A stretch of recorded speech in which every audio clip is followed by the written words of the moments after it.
Good afternoon, ladies and gentlemen, boys and girls. Welcome back to another video on the Road and Podcast YouTube channel. I am Ben, and today we are back with a Liverpool transfer update video. Now, most transfer updates that I've done so far, I talk about a few deals, a couple of players that may be coming in or might be going out. But today, I'm going to be focusing on one deal and one player only, and that is Anthony Gordon. Now, if you've been living under a rock over the last sort of 24 hours, I'm going to briefly summarise what we know so far and what could potentially still happen with the Anthony Gordon situation. But before I do that, please make sure you smash the like button, subscribe to the channel if you're new around here, and turn on notifications because we're going to be doing so many videos over the summer.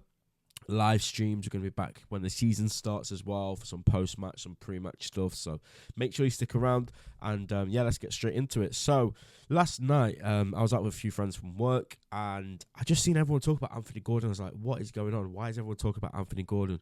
I feel the ITKs, I'm fair enough. The ITKs actually got it right this time because they were talking about Liverpool want Gordon and all of this. And I was like, you know what? These guys just throw so much mud at the wall and eventually some will stick. So I was like, don't really believe it.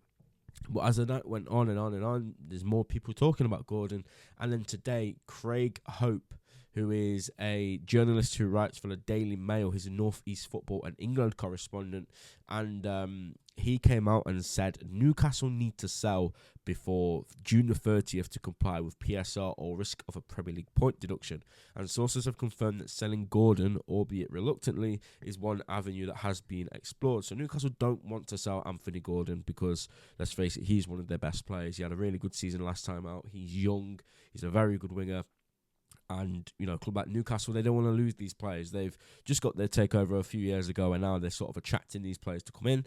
And, yeah, they don't want to lose them now just for the sake of, you know, them breaking a rule. They want to keep them and they want to find other situations and other solutions if possible. But it turns out if they have to sell him, then I think they are probably going to sell him. And there was another update from that same article. And it said this, that Newcastle were ready to sell Anthony Gordon to Liverpool this week as they strive to comply with the financial rules, but talks over a move have broken down. However, there is a chance that talks could be revived over the weekend. Now, it came out earlier, that the deal that they'd proposed was £75 million plus Jarell Quansah. And in return, Liverpool get Anthony Gordon. And that's a terrible deal for Liverpool because, first of all, Anthony Gordon's probably not worth £75 million as a football player. But second of all, Jarell Quansah is one of the best young upcoming centre-backs, probably in Europe.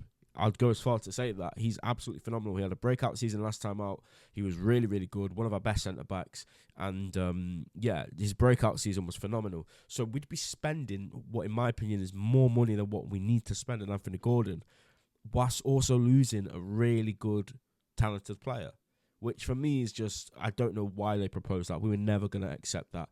But what I did take from that is that they are, if the price is right and if the deal is right for both clubs, Anthony Gordon is for sale and Liverpool can go and get him if we want him. And it seems like Anthony Gordon, from what he said and what he's hinted at in the past, he supports Liverpool. He is a Liverpool fan. He played for our academy when he was a youngster.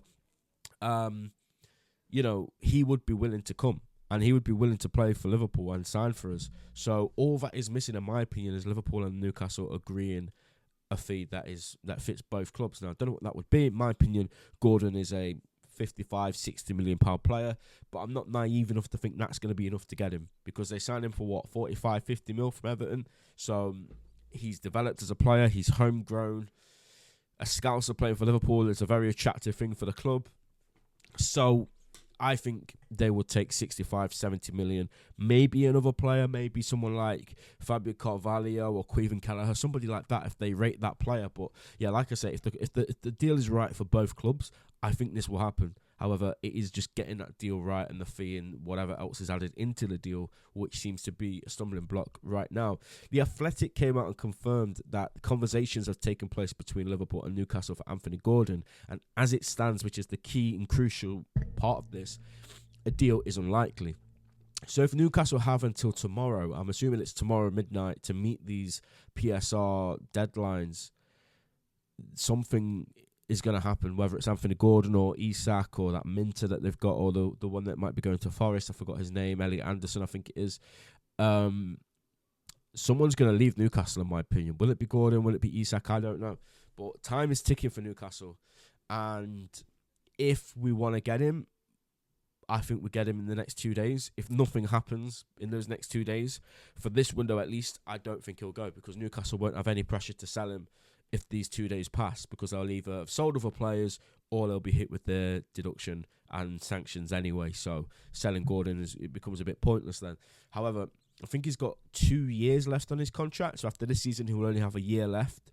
So if we wanted to go back in from next summer, that could potentially happen. But yeah, if we are going to get him this summer, I think if nothing's moved on in the next 2 days, well, tomorrow and midnight, then it's not going to happen, because, like I say, they won't need to sell him after that. They'll even know either way if they're going to have other sales that will make the money they need, or if they're just going to get their point deduction. So one or two ways they'll have clarity over if they need to sell him or not. But if Anthony Gordon pushes for this move, if Liverpool shows some intent in wanting to get him, who knows what could happen in the next 2 days. David Lynch said Liverpool have rejected the opportunity to sign Anthony Gordon. We know that. And then The Guardian came out and said that Liverpool remain interested in signing Anthony Gordon this summer, despite talks a deal has broken down. There is still a chance that they move for Gordon this weekend. Now, yeah, this is the thing, right? So what, England play tomorrow, I think. There is a medical, I'm led to believe, I think I saw it in a report earlier, that there is a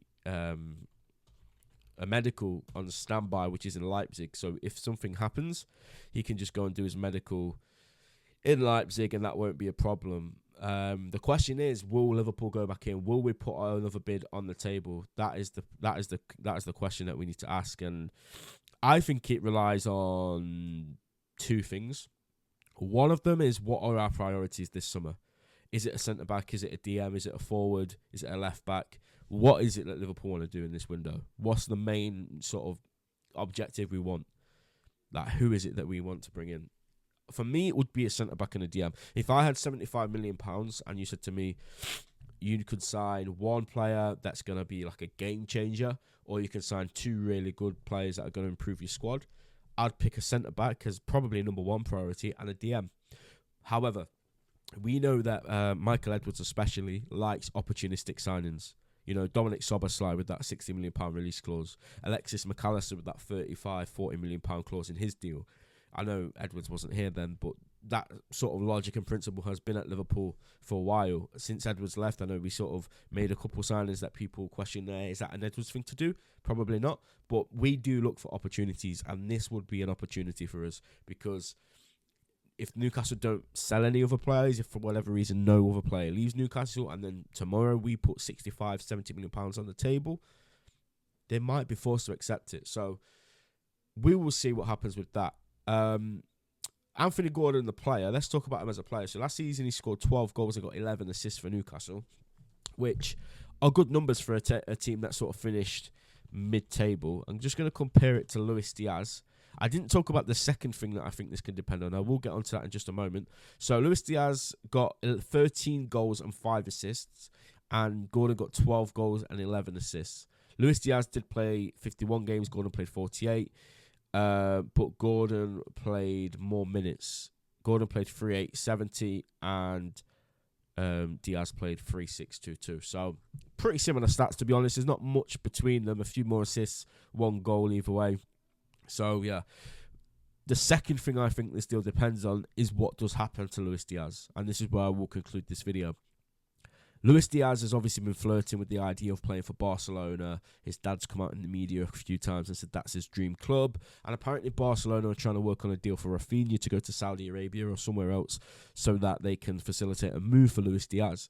So what I think is, if Luis Diaz leaves, or if the plan is to sell Luis Diaz, then Anthony Gordon is probably Liverpool's number one choice to come in and replace him. And I do think that's a like-for-like replacement.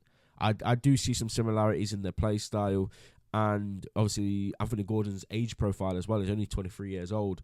I think that's very, very attractive to Liverpool. It's the right sort of age bracket we look for in our signings.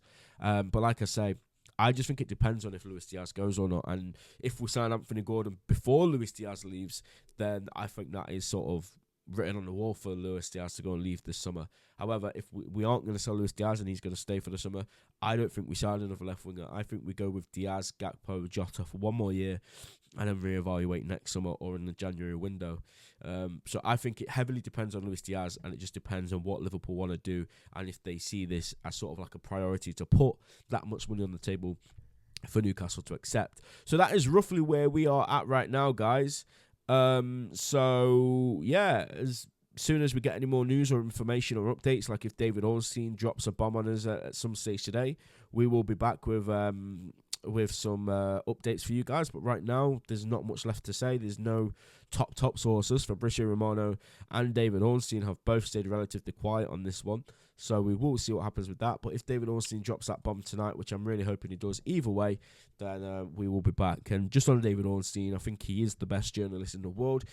And what I'm looking for in this transfer story right now is if David Ornstein comes out, I think he's going to confirm either way if this is going to happen or not. He's either going to say it's not going to happen this summer, however Liverpool might be interested in him for next year, or he's going to say it's just not happening. Liverpool see the deal as too much and they're going to look at other options, something like that. So I think David Ornstein, one way or another, he's waiting to have the final say in this, whether it is going to happen or isn't going to happen. And once that tweet and article comes out, I might jump on the live and talk about it then. But yeah, thank you for watching. If you made it to this point, guys, please make sure you smash the like button, subscribe to the Road End Podcast YouTube channel. Watch out for all our podcasts, by the way. Every Friday, Dom is dropping an incredible podcast, and it's content that, if it was on any other channel, these pods would be getting thousands and thousands and thousands of views. That's how good his podcasts are. That's how good the guests are that he's getting on there. So please make sure you stick around, watch the pods, share them around your socials, and yeah, we will see you guys in the next video. Take care.